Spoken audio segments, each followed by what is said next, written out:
Assalamualaikum warahmatullahi wabarakatuh. Perkenalkan, nama saya Dimas Yoga Pratama.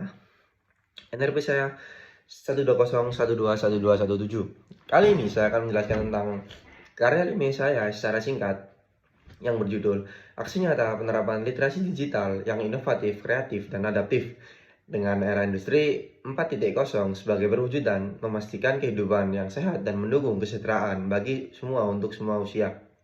Yang pertama, saya mulai dari latar belakang. Latar belakang saya untuk mencapai kehidupan yang sehat dan sejahtera pada tahun 2030 ditetapkan 13 target yang akan diukur dengan 50 indikator.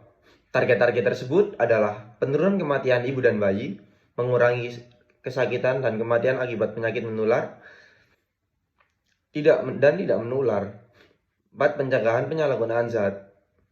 5. Menjamin akses layanan kesehatan seksual dan reproduksi. Selanjutnya, meningkatkan cakupan kesehatan universal. Penguatan pelaksanaan pengendalian tembakau, pengembangan dan penelitian vaksin dan obat, serta meningkatkan pembiayaan kesehatan. Rumusan masalah. Di Indonesia ini, pelayanan kesehatan memadai belum dapat dirasakan secara merata oleh semua masyarakat. Masih rendahnya kualitas dan pelayanan kesehatan di Indonesia tercermin dari rendahnya anggaran kesehatan per tahunnya. Anggaran kesehatan di Indonesia masih tergolong sangat kecil, baik dari sisi pemerintahan maupun sisi masyarakat.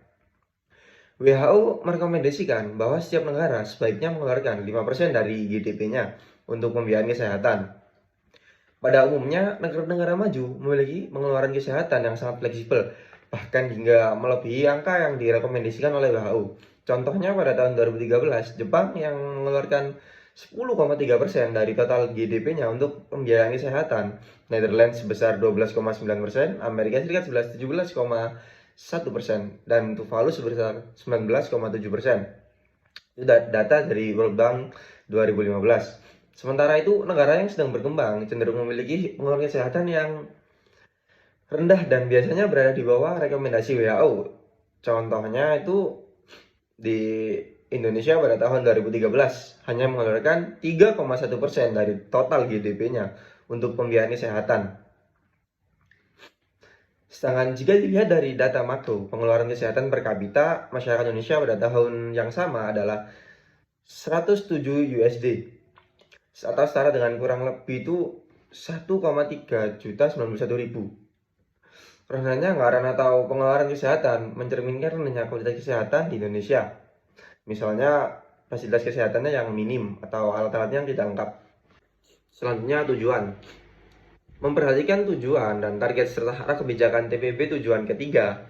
Program kegiatan yang akan dilaksanakan mencakup pertama, pelayanan kesehatan yang bermutu dan peningkatan gizi yang berkualitas bagi ibu dan anak. Kedua, penguatan sarana dan prasarana, sistem rujukan pelayanan kesehatan, baik pelayanan dasar atau perujukan. Ketiga, penyehatan lingkungan. Keempat, peningkatan ketersediaan farmasi dan alat kesehatan. Kelima, mencegah dan pengendalian penyakit menular dan tidak menular. Keenam, rehabilitasi penyalahgunaan nafsa. Ketujuh, pelayanan KB bagi perempuan usia reproduksi. Kedelapan, pelayanan kesehatan reproduksi bagi perempuan usia reproduksi termasuk remaja. Dan yang terakhir, 9, peningkatan ketersediaan SDM kesehatan. Selanjutnya saya akan menjelaskan tentang gagasan. Program yang diusung untuk mewujudkan SGDS dalam bidang kesehatan adalah program Indonesia Sehat dengan 3 pilar, yakni paradigma sehat, pelayanan kesehatan, dan jaminan kesehatan sosial.